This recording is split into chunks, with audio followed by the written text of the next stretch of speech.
Bonsoir, bonsoir, bonsoir, chers amis, bonsoir, chers frères et sœurs, bonsoir, chers amis de la culture, chers amoureux de la langue BT. Alors, une fois de plus, je suis ravi, très content d'être avec vous ce soir dans le cadre de nos proverbes en langue BT. Alors, le proverbe que nous allons voir ce soir est le suivant. Garo nenam uzakuye. Garo nenam uzakuye. Garo, c'est quoi garo? Garo, c'est le palmier. Zakoui, c'est la graine de palme ou de palmier. Nam, c'est marcher.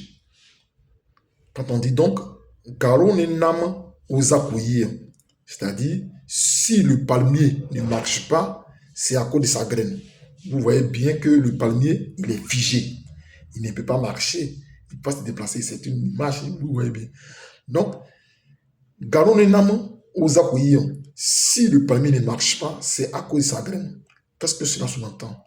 Qu'est-ce que cela voudrait dire?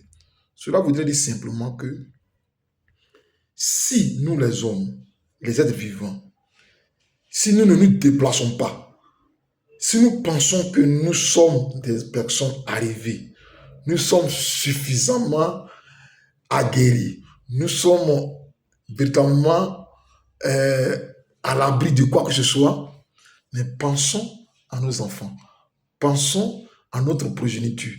Parce que si nous, aujourd'hui, nous posons des actes et que ces actes n'ont pas de retombées sur nous, mais ces actes peuvent avoir des retombées sur nos enfants, sur nos progénitures, en bien ou en mal.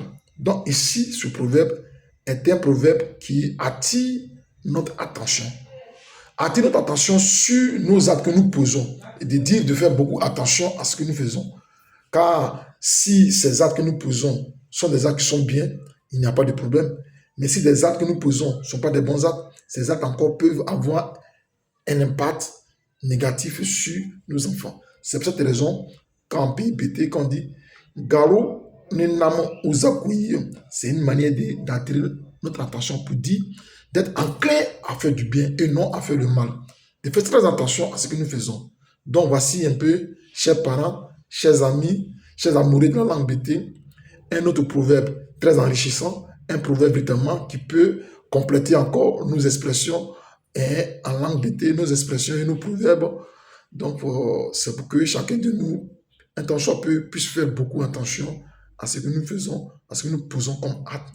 Donc, ce proverbe est le vôtre.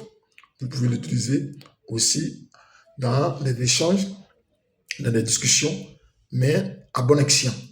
Donc, je voudrais vous dire merci une fois de plus de votre attention et que Dieu veille sur vous et que nous nous retrouvons pour un prochain proverbe.